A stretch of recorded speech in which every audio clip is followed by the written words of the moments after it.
नमस्कार दोस्तों, ढोल में पोल चैनल में आप सब मित्रों को हृदय से अभिनंदन करता हूं। दोस्तों, जैसा कि आप जानते हैं, धर्म के आड़ में तमाम गोरख धंधे होते हैं और गोरख धंधे करने वाले लोग इन साधु महात्मा बाबा भाइयों के संरक्षण में आ जाते हैं और हर तरह से वो अपने अपराधों को, अपने पापों को यहाँ छुपा लेते हैं दोस्तों।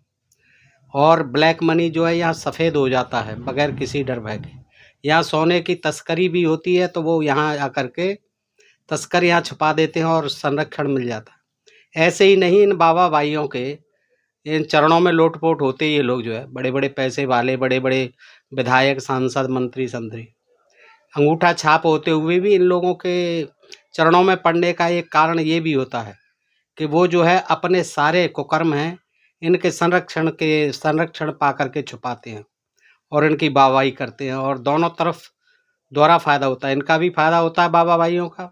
मंदिर बनवाएंगे, इनको कुछ समझेंगे, किसी तरह से भी लाभ देंगे, इनकी आजीविका चलाएंगे, इनके भंडारे सत्संग करवाएंगे, तमाम पंडाल इनके लिए व्यवस्था करेंगे और खुला संरक्षण देते हैं पुलिस आदि के माध्यम से कि करिए आप जितनी भी गुंडागर्दी की जाए, पब्लिक का जितना भी शोषण कराया जाए करिए, कितना भी मूर्ख बनाया जाए करिए, बनाइए और अपना धंधा जारी रखिए। उनको संरक्षण होता है। अगर संरक्षण नहीं होता तो ये जितने बाबा भाई आज पनप रहे हैं वो खुलेआम धड़ल्ले से तमाम अपने कमांडो रखते हैं, तमाम अपने आश्रमों में इतना डर भय का माहौल बना करके लोगों को, वहाँ ऐसा लगता है परेशान आदमी का फंस गया।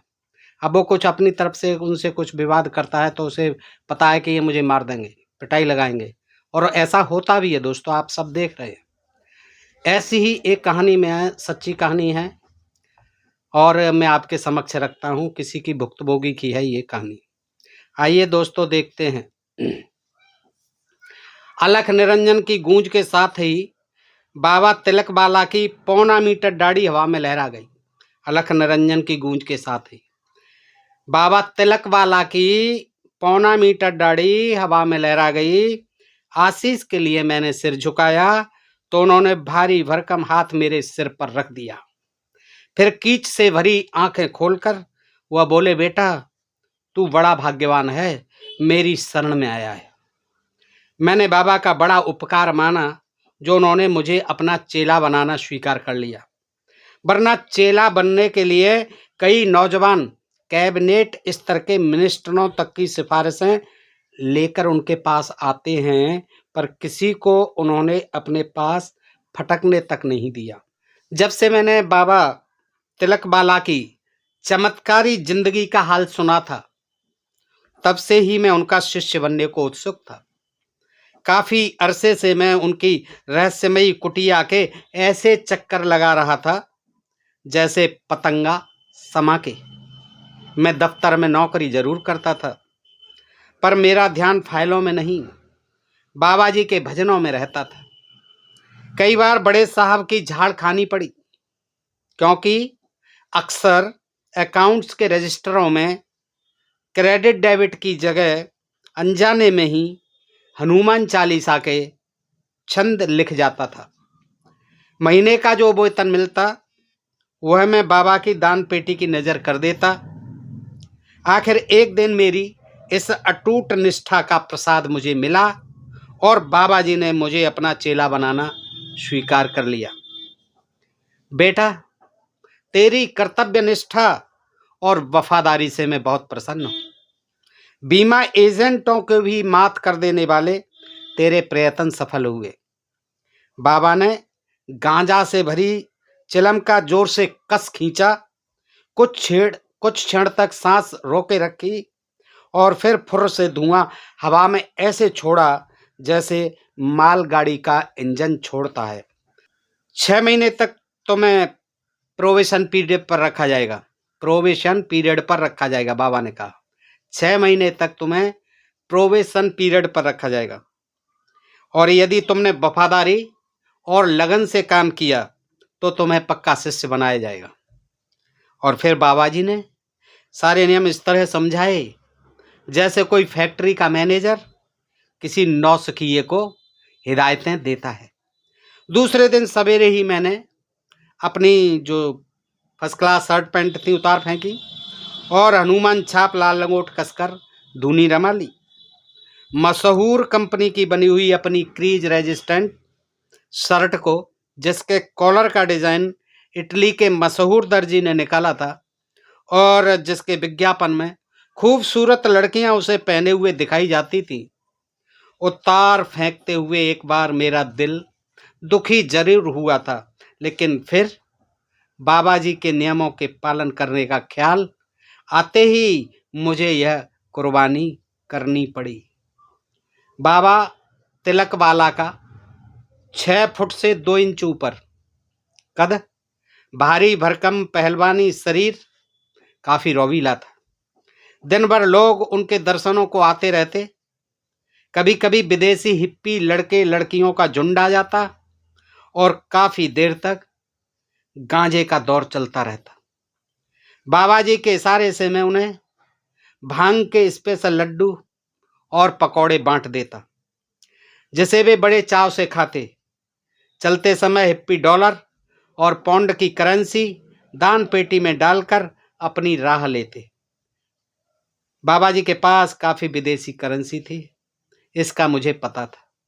एक बार पंजाब से दो नौजवान सिख आए। थोड़ी देर तक उन्होंने बाबा जी के पांव दबाए। फिर एक ने धीरे से बाबा जी के कान में कहा, अमेरिका जा रहा हूं। बाबा जी ने बिना मुंह खोले नाक से आवाज निकाली, सुना है कि आपके पास कुछ डॉलर, पासपोर्ट बन गया है। बाबा जी ने इंस्पेक्टर की तरह पूछा, पासपोर्ट बन गया है? बाबा जी ने इंस्पेक्टर की तरह पूछा। जी हाँ, कहने के साथ ही नौजवान ने पासपोर्ट उनके हवाले कर दिया। निरीक्षण के बाद जब बाबा जी संतुष्ट हो गए तो बोले, अब क्या चाहते हो? मैंने अर्ज किया ना कि अगर कुछ डॉलर मिल जाए तो बड़ी कृपा होगी। कितने चाहिए? यही कोई 500। ठीक है, मगर रेट कुछ ज्यादा होगा। नौजवान सरदार हिचकिचाया, बोला, सरकारी रेट में दे दो बाबा। तो फिर जाओ, इस रेट में सरकार से ही ले लो। बाबा जी ने यह कहकर फिर आंखें बंद कर ली।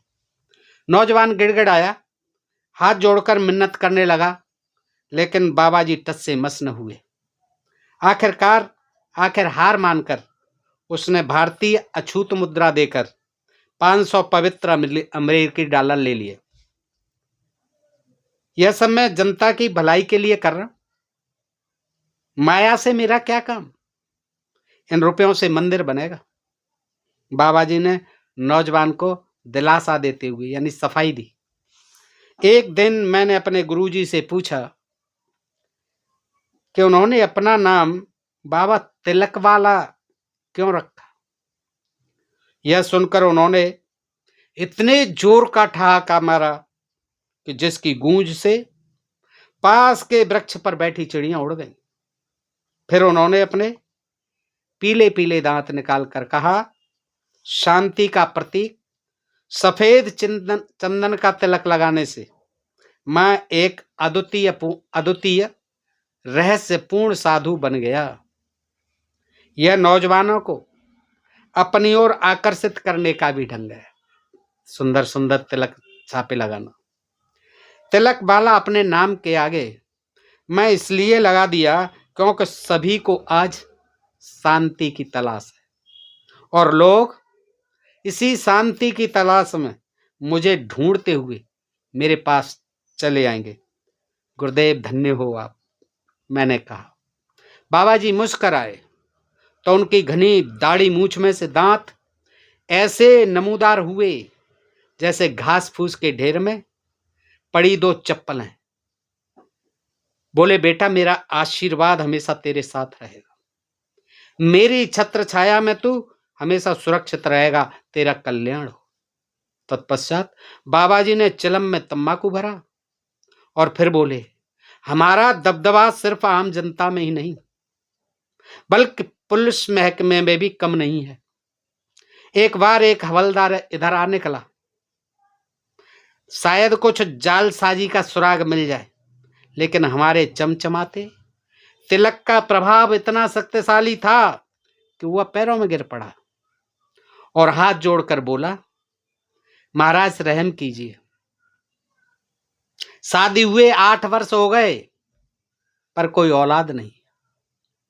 मैं अपनी पत्नी को आपके दर्शनों को भेजूंगा, उसे प्रसाद दीजिए। दूसरे दिन से उसकी पत्नी ने आना शुरू कर दिया और हर रोज झाड़ू लगाकर सारी चीजों को ऐसे सजाकर कुटिया में रखती जैसे कोई कनॉट प्लेस का शोरूम हो। गुरुजी चिलम का कस लेने के लिए थोड़ी देर रुक गए, फिर हवा में धुएं के बादल छोड़ते हुए बोले, 9 महीने बाद उनके घर एक फूल जैसा लड़का पैदा हुआ। तब से ही वह हवलदार अपना अनन्य भक्त है, पर एक रहस्य का अभी तक पता नहीं चला कि उसके बच्चे की शकल पिता की बजाय मुझसे अधिक मिलती थी।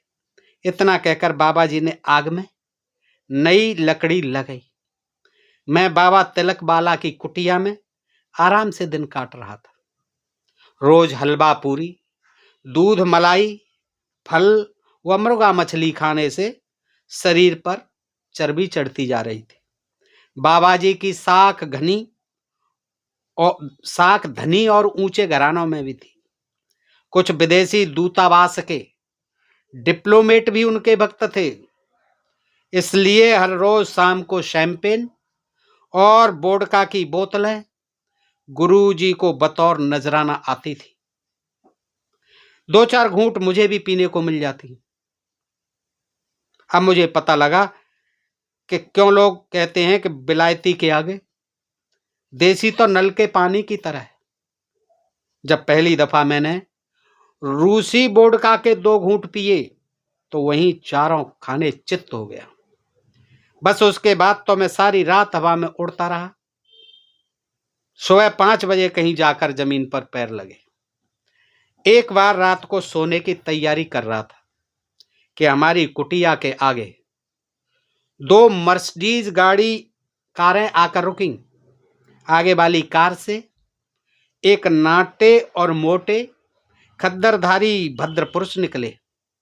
यह शहर के माने हुए व्यापारी दौलतराम जी थे।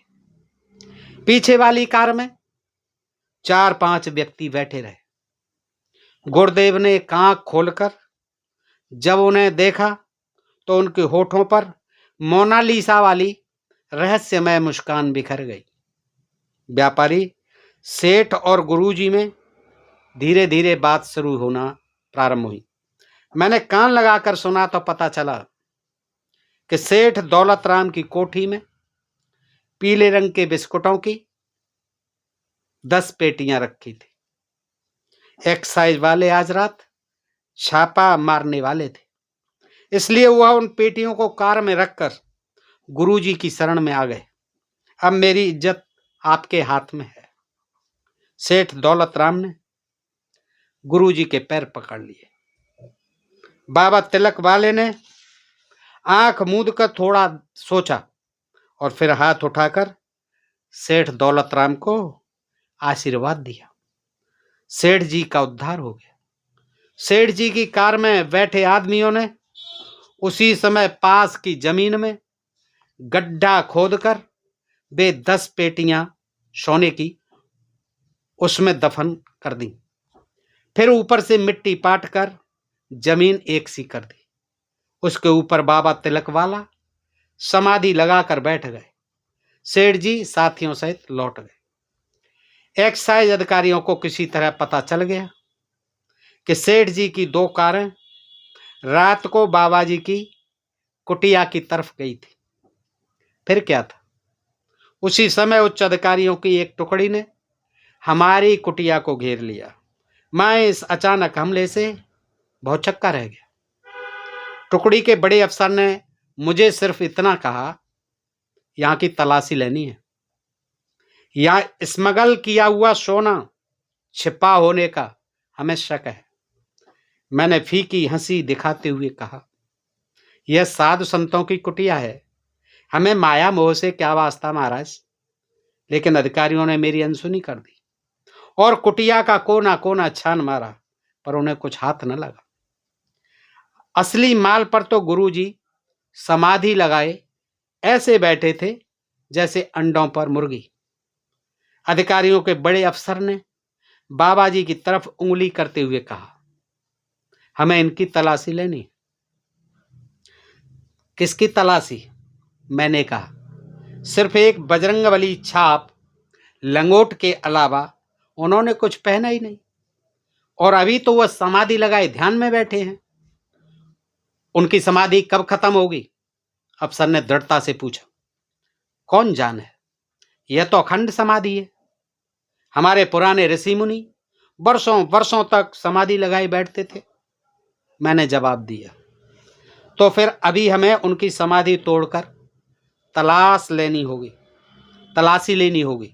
एक जूनियर अफसर ने, जो अपने को बहुत होशियार समझता था, आगे बढ़कर कहा, यह तो हमारी धार्मिक स्वतंत्रता का उल्लंघन होगा, और गुरुजी के कई भक्त संसद सदस्य तक हैं, आपको पता है। वह इस पर लोकसभा में प्रश्न करवा सकते हैं। मैंने भारतीय संविधान का अपना ज्ञान झाड़ते हुए कहा। तीर निशाने पर लगा। अधिकारियों का बड़ा अफसर किसी झंझट में फंसना नहीं चाहता था। उसने अपने साथियों को इकट्ठा किया और खाली हाथ लौट गया। 2 दिन बाद जब सेठ दौलत राम की दोनों कारें फिर हमारी कुटिया के आगे रुकी तो बाबा जी की समाधि टूटी। सेठ जी के आदमियों ने फौरन समाधि के नीचे जमीन खोदकर 10 में से 9 पेटियां निकालकर कारों में सेट कर ली। एक मैं आपके चरणों में अर्पित करता हूं। सेठ जी ने एक पेटी बाबा जी के हवाले करते हुए कहा। बाबा जी के चेहरे पर खुशी की एक लहर दौड़ गई और घनी दाढ़ी मूछ से अपने मैले दांत उन्होंने निकालते हुए कहा, माया से मेरा क्या काम, यह सब मैं मंदिर बनवाने के लिए। यह कहते हुए उन्होंने दोनों हाथों से पेटी अच्छी तरह संभाल ली। पिछले कई वर्षों से बाबा तिलक वाला मंदिर बनवाने के लिए धन इकट्ठा कर रहा है। वह मंदिर कब बनेगा, यह रहस्य मेरी समझ में नहीं आया। यह सब प्रभु की माया है। तो दोस्तों, ये छोटी सी कहानी, आप बताइए कि आपको इसमें कितनी सच्चाई लगती है सच्ची कहानी? आप क्या कहना चाहते हैं इस कहानी के बारे में? क्या कहना चाहेंगे इस कहानी के माध्यम से ऐसे बाबा भाइयों और तमाम अंधभक्तों, तमाम जो अपराधी हैं और तमाम जो तस्कर लोग हैं, वो कैसे अपने पैसे को यहाँ बचाते हैं, कैसे 2 नंबर के पैसे को 1 नंबर का पैसा कर। देखिए, ये धर्म की आड़ में क्या क्या होता है। ऐसी ही कहानी, ऐसी ही जानकारी भरी तमाम अंधविश्वास और पाखंडों की पोल खोलती हुई जानकारी दोस्तों देना ढोल में पोल चैनल का परम कर्तव्य है, और आपका भी परम कर्तव्य है कि आप सुने और अपनी यथेष्ट प्रतिक्रियाएं दें, लाइक करें, कमेंट करें और अपने प्रिय चैनल ढोल में पोल को सब्सक्राइब करते रहें। फिर मिलते हैं ऐसे ही किसी प्रसंग के साथ अगले वीडियो में। तब तक आप सब मित्रों का हृदय से आभार, नमस्कार, जय भारत, जय इंडिया दोस्तों।